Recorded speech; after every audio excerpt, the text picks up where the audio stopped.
Hello and welcome to The Next Agenda, the podcast by students for students. Today we have a former Labour Cabinet member. He's a cricketing superstar and Everton superfan, but most importantly he's our current Mayor of Greater Manchester, Andy Burnham.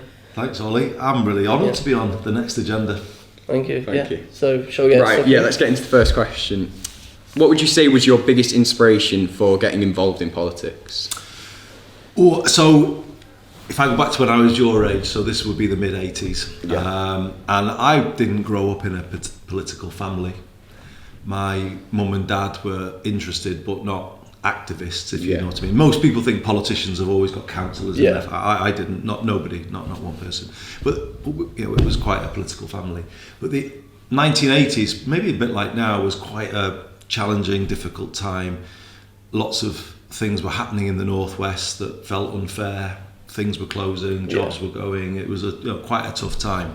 Then there were sort of riots in Moss Side, and the miners' strike was a big thing because I grew up near Lee, which is the place I represented in Parliament, and that kind of brought politics quite close to me because I knew people at school whose dads were miners and were out on strike. But the thing that, to answer your question, something happened at the end of the 1980s that kind of tipped me from being a bit aware of politics into being like almost, I'm going to get involved and do something. And it was basically something called Hillsborough, which was obviously a major disaster where 97 now football supporters died. And the reason that had such an impact is because it brought the unfairnesses that I saw around me really close to home. I'd been at Hillsborough myself the year before. I had friends who were there on the day. And it wasn't just that people died at the hands of the failures of the authorities. Those same authorities then tried to blame those Liverpool supporters. And it was all of that, the unfairness that I felt was going on in the 1980s in the Northwest. When it really came close to home, I just thought, oh, hang on, something's not right, and it kind of made me more political. And I always had this theme for me all through my political life has been this thing about the north of England being treated unfairly and people who live here being treated unfairly. And it's kind of been my theme, really. That's what took me into politics, and it's kind of been the thing that's been always my theme. Well, I think with the north people in the north being treated unfairly, so we'll move on to how we the B network and our pass. So I mean, I went to the Stockport game yesterday. I used my our pass. It's unbelievable. So how do you think? Oh, I felt gutted for them. I was gutted as well. I know. The less we say, the better. I know. I have a big soft spot for them. But I mean, I've been a season ticket holder for ages. Use my our pass literally every week to get to the game. Oh, good. I mean, it's so useful. All my mates absolutely love it. It's a tenner. Free bus travel for 2 years for people who go to Manchester, if you didn't know. So how do you think that the B network, obviously the new bus station as well, will help our generation in Manchester compared to Stagecoach and before the privately owned sector? Well, I love to hear what you say, and that's what the R-Pass was all about. I made that my first priority as mayor. To me, if your next generation isn't properly supported to get on in life, well, what you're going to be. You've got to back young people. And when I was in Westminster, I often saw Westminster making young people the target for cuts, trebling tuition fees and cutting youth centres, and it just felt to me to be completely wrong. So when I left, I thought, no, I'm going to do it completely the opposite way. Young people, the priority for investment, not the target for cuts. And our pass was the first sign of that. Because I want anyone growing up here to be able to know in their heart that when they get to 16, the money that their parents have won't stand in the way of anything that they might then go on and achieve, or which college they go to, or what job they try and get. Everyone at that age, your age, should have everything open to you. So that's what the R-Pass was always meant to be about. And I think it's brilliant that it's coming through in that way. And of course it links to the B network, lower fares for everybody. See, the thing was, before the R-Pass, young people at 16, 18, they could end up paying £3 on a single fare. Well, that's what I felt like with my mates as well, because once your IGO expired, so that's a bus fare for £1, now it's £2 because you're now an adult. It's like turning 17 or 16, the biggest thing was to get your hour pass, and it was like just like nice purple backing and stuff. It was just like all my mates just loved it, and then I got it, and then it's like, oh, it's so easy, I can just go anywhere, go to Manchester. See, I really love hearing you say that, Ollie. I mean, for me, I think it's harder. I was saying how hard it was for us growing up. I think it's even harder for your generation. I do. It's just the way the world is, the pressures on you, complicated situation. It seems even harder now. But for me, the thing about the R-Pass is a simple thing. I think the world is doing you down as young people. Housing is way too expensive. University. I didn't pay tuition fees. Look at the cost of going to university now. And I just wanted it to be a simple statement from Greater Manchester. Even though we can't fix everything in the wider world, the R-Pass is trying to send a message to every teenager in Greater Manchester that we here anyway, we believe in you. Even if you feel the wider world doesn't believe in you and make it easy, we believe in you. And that's what it's meant to be doing. And I'm glad it seems to be sending that message to you. Yeah, I definitely think it is sending a message to people. And relating to transport, like the Beam Network and the R-Pass, I saw your press conference yesterday talking about the railway from Manchester to Liverpool, I think it was. Do you think that it's gonna like cut down on the mistakes of HS2 and even the playing field between transport in the south and the north? That's what it's intended to do. It's our Elizabeth line. So I don't know if you've been to London. I don't know if people know what that is. Why is it, and this back to my theme that got me into politics, why is it that level of infrastructure is just a given in London? Whereas we just have to put up with delays and disruption and trains that just trundle along. You can't build a strong, thriving, vibrant economy on that basis. So the kind of line that the mayor of the Liverpool City region and I'm trying to bring through is, it's like our Elizabeth line, and it would just have 5 stops, Liverpool City Centre, Liverpool Parkway, Warrington Banquay, Manchester Airport, Manchester. And it just means people, it would be like a spine for the transport system in the northwest, and it would help people, travel 20 minutes, Liverpool to Manchester Airport. That's what we're trying to achieve with it. But we will learn the lessons and the mistakes of HS2. The thing with HS2 is, and it's the way this country has kind of been run, they decided that they would do it all from London and tell us what we were going to have with HS2. And they kept saying to us, you're going to have a surface station at Manchester Piccadilly. And we were like, no, there's already too many trains on the surface. Stockport, your queue coming out of Stockport when you're coming into, because there's too much going through the surface. We said it's got to be an underground station at Manchester Piccadilly. Any successful city like ours has to start to go underground to make it all function properly. And they kept trying to do it on the cheap. And the thing about that was, in the end, they caused more costs because they kept arguing. We know best what's right for our place, right? What's right for our city. Why is someone in an office in London trying to tell us what they will and won't do? As I say, you don't do that to London, you're not doing it to us. So we never accepted their plan, but because of that, HS2 just had all these, and other people further down the line were arguing with them about everything. You can't build something from 200 miles away. And with this line, we're saying, no, we will stick to the budget, whatever you give us, but we will do it. And we will build it from the bottom up and make it right for where we live. And that's going to be a very different way to the way HS2 was done. Yeah, especially when you go to London, it feels like a completely different world, the transport. Like it's just so much more. It's like a different country, isn't it? It is. It's like that's what I think anyway, between north and south. When you go there, it's like the opportunity is so much greater, and I feel like a transport system like that in the north would really benefit it. So do you think the lobbying of the government, how long do you think it'll take for this to actually come in place? So the reason we were there yesterday doing that big interview that you saw, and it was obviously myself and the Mayor of Liverpool, but the good thing was we had the former Conservative rail minister with us, who was a friend of ours.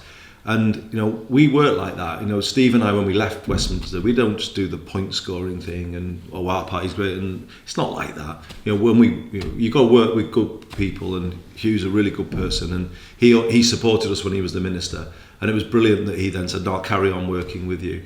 And I think it's powerful when people from different parties stand together and say, no, this is the right thing to do. To help the country. It should be more of that in my view. It's got to be place first, not party first. You have your party affiliation, but it's still, what's more important is making the place where we all live better, and parties should work together more to do that. So I think because of doing it in that way, I think it was quite powerful, and I hope the messages landed yesterday. And we're building towards the 11th of June, which is the government spending review, so we'll find out then what we're asking for. We can't have it straight away because HS2 is still being built in the south, but what we are saying is in the 2030s, give us a clear window when this railway will be built, and that would be, I think, a great success. But we're not waiting forever for London-style transport, because the B network, you mentioned, Ollie, we went to a new system on the B network earlier this year, which is, I don't know for those who've travelled in London, it's that you just tap in, tap out on buses or trams, and it's all one system now. And so, if you're using multiple buses and trams in any given day, there's a cap on what you can spend. And here it's cheaper than London, actually. It's depending on what combination of buses and trams you take, it can be about £6 a day, no more, for all of your travel. So we've got a London-style system in, but we're now just having to sort of build out the infrastructure and make it even better. So progress, but we need that big breakthrough on that railway. Well, moving away from transport, I think another main issue in Greater Manchester is education post 16, post 18. So apprenticeships, they've become quite a big thing around the country. So how do you think that in Manchester young people can get into apprenticeships? Well, we're trying to make it easier, and we're trying to reform education in the way we've reformed transport. It's a similar process, actually. We inherited a fragmented system that didn't work with transport. Right now we're putting it together, and we want to do the same with education, because education is a system, I think, that works for some students but not all students. And the reason why I say that, and this was true under Labour governments, coalition governments, Conservative governments, all parties have obsessed on the university route and not properly thought through technical education. And that's not what they do in other countries. In Germany, academic and technical are seen as equals. Society needs all of it. And actually some careers are a mixture of academic and technical. If you think of a surgeon, you need very precise technical skills as well as your academic knowledge. So there's not like a, you need both. Always you need both. And our education system, I don't think, has created the parity between academic and technical.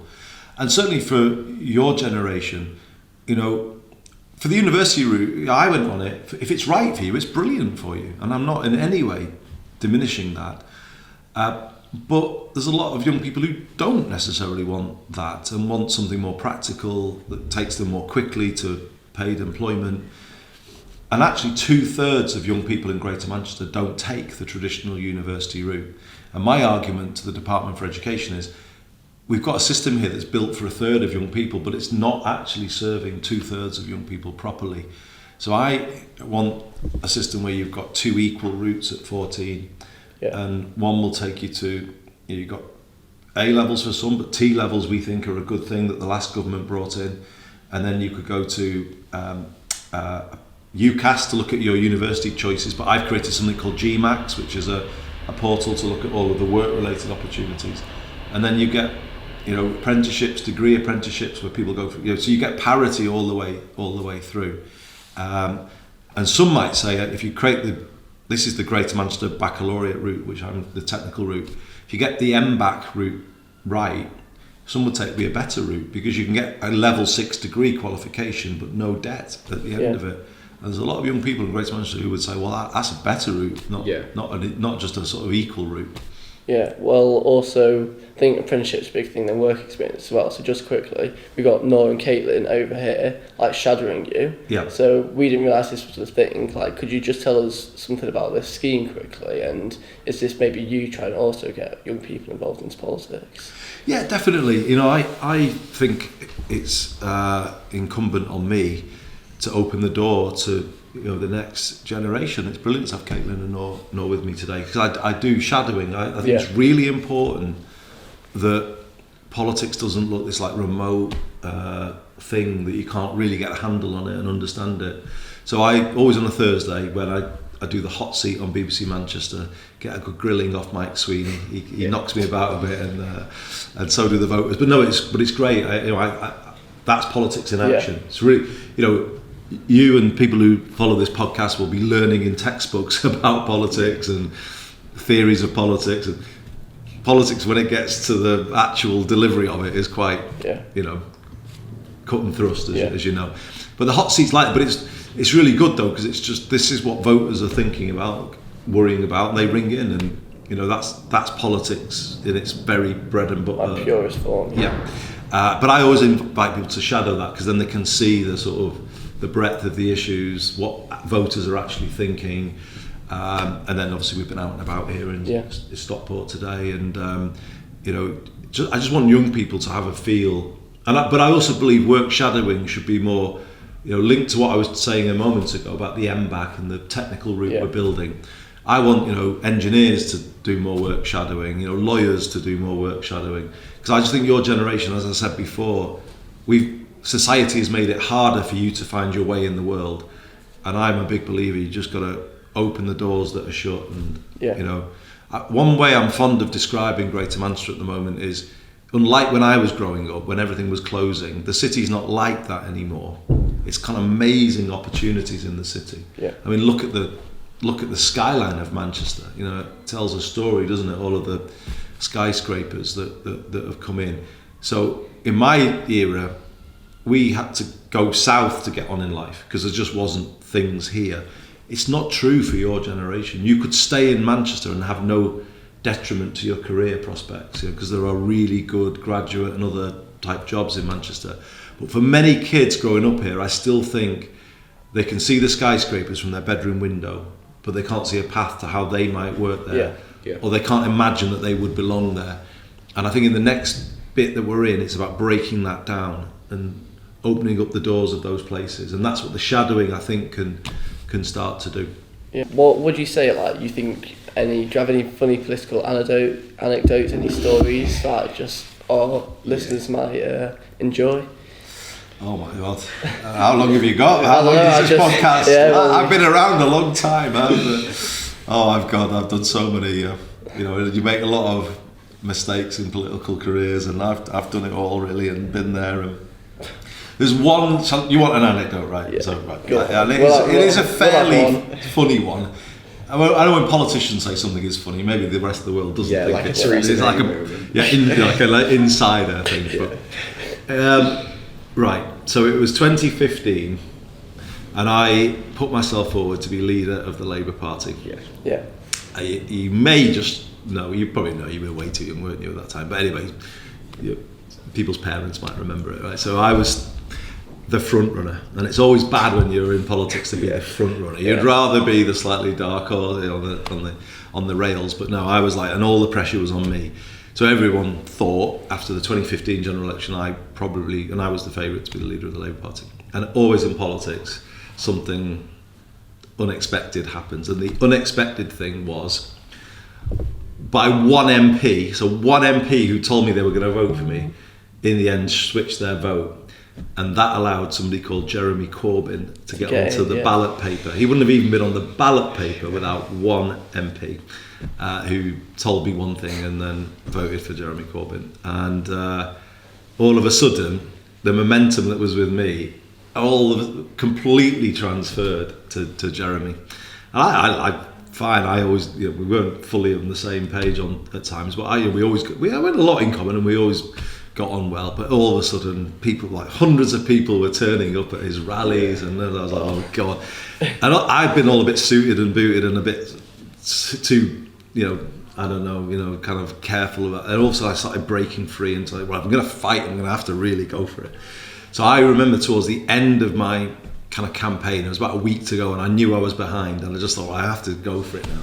And I was at a church, of all places, where we had this big rally in Sheffield, and it was in a church, and I was on the altar bit speaking, and I was really going for it in Sheffield, the North getting let down, and I'll be the first Northern leader of the Labour Party. I'm going to and I thought, this is it now. I'm getting going. So I gave a pretty good speech, I have to say. And at the end, I sat down, and people were clapping, and this hand goes up for the first question, and the chair goes, okay, Joe at the back. He goes, Andy, he says, I've been listening to you there for the last 30 minutes, and you gave a pretty good account of yourself. But do you realise you've been speaking all of that time under a sign that says, repent, JC is coming. Oh. And I was like, I went like that. I went, oh my God. And I was like, well, even the big man, the big G is on the side of Jeremy. I've got no chance. I've got no chance here. So that was, that was not ideal. Yeah. That was not ideal, but Can you give JC did come and he wasn't necessarily the saviour for everybody, but there we are. Yeah, can you give an exclusive of who the MP who switched their vote was? Oh goodness me! Well, there was actually more than one. Really? There was actually more than one, but one went public, and it wasn't that there was one who said they would vote for me, and then voted for somebody else, and I better not out that person. But there was somebody who told me she would vote for me, but to make sure there was a wide debate in the Labour Party, she would put Jeremy on the ballot paper. And that person was Margaret Beckett, who is a very long-standing, wonderful person and exceptional politician. But she went public and said she regretted it very much. So. Could we see maybe run for Labour leader again, or?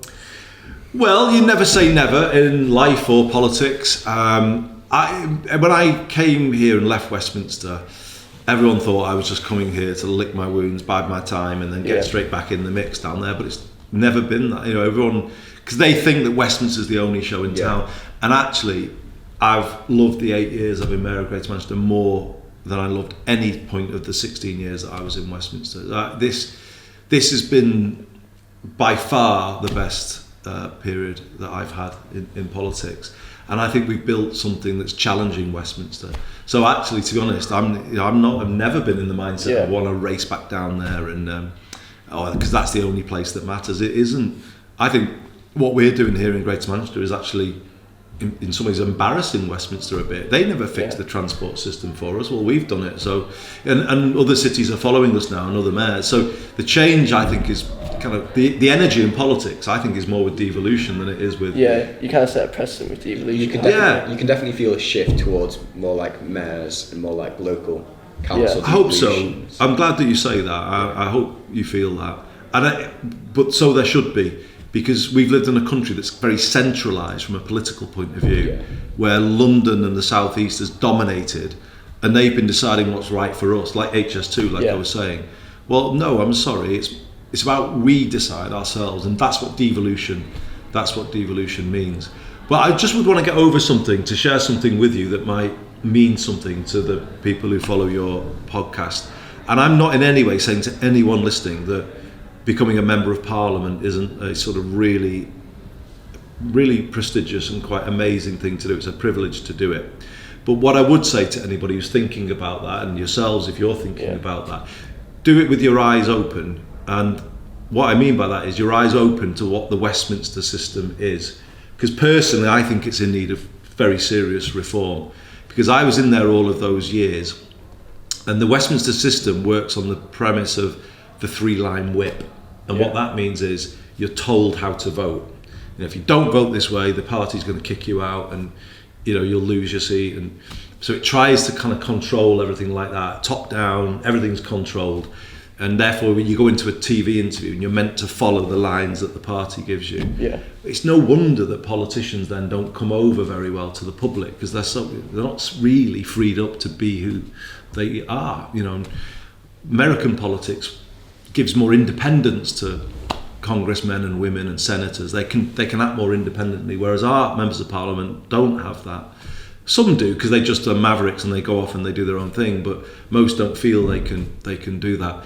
And what I realised in my 16 years in Parliament is the longer you're there, the more it makes a fraud out of you, to be honest, because the public sort of says, I don't really get what this person's all about, but it's because you're having to vote in ways that maybe you don't really believe, and that's a problem with it. And I personally think that whip system should be ended. Let people be independent. In this day and age with social media and all the people speak freely, or want to speak freely on things, or they want people to speak authentically on things, not be told what to say. Especially to help their constituency, I guess. Yeah, because there sometimes will crop up issues where it's place versus party, and you should always back place in that situation. But some people then back the party rather than, and then it gets politics a bad name. So what I would say is there's a lot of reform needed, I think, to British politics, and devolution has started it, but there's a load more that needs doing.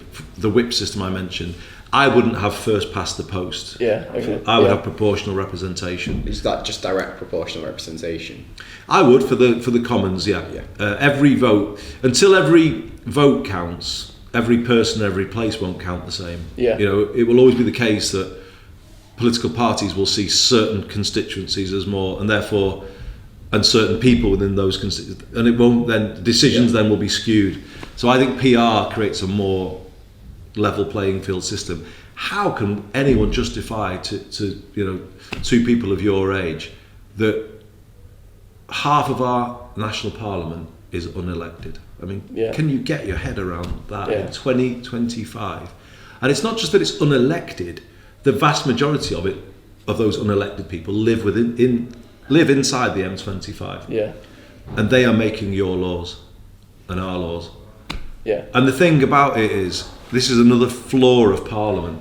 Because of that 3-line whip, very little gets changed in the House of Commons. Because you can see it. Everyone just lines up on the party lines and then rubber stamps either the government position or the opposition tries to stop the government. Yeah. Bills don't really get changed in the House of Commons. They do, but it's more rare. Bills get mauled in the House of Lords because they don't care about the whip in there. They just do what they like in there because they're unelected. They don't have any consequences from taking an unpopular position. They just do what they want. But the bills that get passed into law are more amended by the unelected House than they are by the elected House. And that, I would say, your generation should be on a mission to rewire politics and make it work fairly and properly for all people and places. Every region and nation of the UK should be equally represented in a fully elected UK Parliament. Yeah. You promised me that you're going to. I mean, because whoever you vote for, that's not that's not a Labour point. I think that should be all parties. I think that's a universal point. I'd say so. We'll do our best. Okay, well, no pressure on your. I'll check in with you in 20 years' time if I'm still around and see how you do. Well, one of us will be Prime Minister then. So I can tell, don't worry.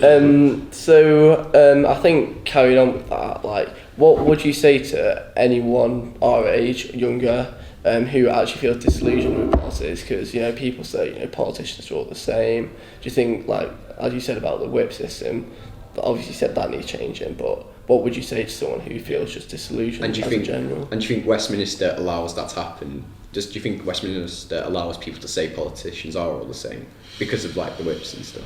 Definitely. So I understand why you're disillusioned is the first thing I would say. Yeah. And you're correct in terms of your assessment because politics is, if you like, quite uninspiring, isn't it? Because of the way that it works. So I can understand your disillusionment, and I felt it when I was your age. That's why I went into politics. I didn't think it was right the way it was treating the north of England, but it's still not right. Here's me again down there yesterday pleading for the infrastructure that London takes as it sort of like takes for granted, and we're still pleading for it down there. So I get the disillusionment for sure, 100%. But what would I say is that actually though politics can change things, and it can respond if if it's set up in the right way. And I'm not saying I'm perfect by any means, but I did promise to put buses back under public control. I did promise to create a public transport system. I try and do the thing of not, I think in the social media age, too many politicians are like they're just gesturing here and they're signalling there, and it's words, not deeds. And I think the bit that politicians have got to start doing is the deeds. Even if everyone doesn't agree with it, I think the public still respect the fact that you said you would do something, you've done it. Yeah. And then they can take a judgment on whether that's right or wrong. I think what people hate is just the superficial words and this and that, and but no actual delivery. So I get what the disillusionment, but I would say, B network, low fares, R pass was all. That shows you can change things through politics. The changes that hopefully that I'm going to make to education again would change the lives of a lot of young people. The next thing I want to really get stuck into is housing and ending the housing crisis. That's a harder one, but that's in my sights now. I think politics is what it is, but the point is you can change it, and I get involved. Yes, Steve Rotherham and I mentioned Steve, so we worked together on Hillsborough. So the thing that brought me into politics, in the end, took me out of it, weirdly. Because you won't know this, but maybe people who are following the podcast might want to watch this. I was the culture secretary in Gordon Brown's government. Yeah. And I got invited by the current mayor, elected mayor of Liverpool, but he was then the Lord Mayor, Steve Rotherham, to speak at the 20th anniversary of the Hillsborough disaster. Now, for all the reasons I said to you earlier, that was like the worst invitation I could have ever received, because in my heart, I knew that the Liverpool supporters were right, and that they'd been terribly let down. The difficult bit was I was in a government that hadn't done anything for them. Yeah. And I was then like, I'd been climbing the greasy pole and doing the right thing and saying the right thing, and I'd been promoted and I got to culture secretary. But that was a moment in my political career where I had to basically decide, why was I in it? Just to get promoted and just to get the job? Well, if that's how you view politics, then the public will be rightly cynical about you. Politics has to be about making the right changes when something is wrong. If it's not about that, then what is it? Yeah. So I was confronted with this massive dilemma. Do I go to Anfield, or do I just politely say no and pretend that I just was suddenly unavailable? So my younger brother said to me, look, go, but go only if you're going to do something for the families and the supporters. So that I went in that sort of mindset. And it basically, on that day, the 20th anniversary, you can Google it and you'll see what happened on YouTube. Have you seen it? Yeah. But I knew what was going to happen. But I'd made a conscious decision. I'd taken a path, if you like, out of Westminster, because I knew it couldn't. I knew I had to fight it for a bit from the outside. That kind of was my political journey, to be honest. So the thing that took me in eventually led me to sort of kind of taking a path out. And I was trying to remember your question now, but it was a long answer to a. Yeah. No. Yeah. I think our last question is just finish off. Yeah. Like, obviously your political journey's brought you here. So, what does the future hold for you? Are you just stay in Manchester Mayor, go to a few Everton games, or, in the new ground. You obviously you said maybe if you don't want to be a mayor anymore, maybe not even in politics, just what do you think the future holds for you? I don't have like a sense of, I must must be this and must be that. I have looking back now, a sense of hopefully having done something, which is, for the north of England, which is again the thing that I kind of came in to do something about. I guess, you always sort of think, well, and what more, but having said that, I think politicians hang around too long. You've been asking me through this interview, why are young people uninspired? Why is it not working for us? Partly it's like Joe Biden, isn't he? He didn't know when to go. Yeah. And politicians have also got to know when to go in, but you also have to know when to go out as well, because you have to clear. Your generation has to come through, and you just have to. Too many politicians get the timing of things really wrong. So I believe I've almost done this for a quarter of a century now, 25 years in frontline elected politics, and you get to my age now, and it wears your energy levels down to a bit. I like to think I've established this role as the Mayor of Greater Manchester, and I'm really excited about who might do it next. But that doesn't mean I'm not, I've done 3 terms, I'm absolutely up for a 4th possibly. Yeah. But you've also got to know when is the right moment to, and I haven't ruled out maybe another go at Westminster, but it's not I'm not like consumed with ambition. You know, maybe I was more like that as a younger person. But it's that thing I was saying to you about Hillsborough. You know, when you finally do things that you know then you came in to do, and Hillsborough was the thing that brought me in. So when I then that was the answer to that question. When you actually in life then can get to complete something that you kind of came in to do, the sense of fulfillment you get from that. In the end, we overturned the lies about Hillsborough. Yeah. We got the truth told about it. We got unlawful killing was the verdict. And, you know, even though I'm the mayor of Greater Manchester, I was born in the city of Liverpool. So that kind of thing, you know, is why you do it. Yeah. And, you know, why I did it. So I kind of feel, if you like, that I've done all those things. Maybe I've got one last chapter in a political role, and it would quite happily be as mayor and, as I say, doing another term. Maybe it's another go in Westminster. I've probably ruled out playing for Everton Football Club now. I think that you never know. I was a good cricketer, as you kindly said at the start, but all of that sadly feels to be beyond me, and I don't know. Maybe some other role. You're getting the Lancs team right now, anyway. So I know. I know. God, and how the mighty have fallen there, right? But but also, I love my music, and do you know what they say about politics?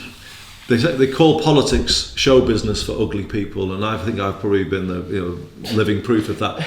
But imagine being in a band. I always say to people who are like in bands or who I do get to meet sometimes, I'd trade it all just to do 5 minutes of what you've done. But that would be sick. Yeah. But I think it's amazing that you're doing this podcast, and all power to you both and people following it. I think let me finish on this note. I think my generation messed up politics. And that's what my mum says. Yeah, but she's right. You tell your mum, she's a woman of many wise words. But I think it's true, and I look at the kind of mess of it. Politics was a bigger thing in the past, bigger figures doing big things, and it's become a bit broken. And I have huge faith in your generation. I think you look at the world with the right eyes. Most people your age, in my experience, don't discriminate. You see the value in everybody. You're kind of, it's the kind of older, entitled post-war generation sometimes that I think, bring the negativity to politics. I think your generation's bringing. You can see the things that are wrong, but you want to do something and want to fix it. So I think the sooner people like me now open those doors for all of you, and the one thing we can do though is educate you about why the things were like they were for us, and why there was a bias against the North. There was a bias against the North. The establishment lied about the Liverpool fans. We don't have proper rail infrastructure here because the Treasury has a system that gives infrastructure to the places where the economy is biggest, and they keep giving more and more to the places with most. It's called the Green Book, and it's worth looking up if you're interested in those issues. But we're telling you why the world is as it is, and we're hoping that your generation will walk through those doors, fix these things, get an elected lords, sort out the north of England. I've made a little bit of a start maybe, but the platforms, the foundations are there for you to build on. Yeah, well, we really appreciate you joining us once again. So you're welcome. Thank you. I think our listeners would find that insightful, hopefully. Hope so. We'll see you maybe again on the next agenda, and our listeners next time as well. So thanks so much. It's been a pleasure.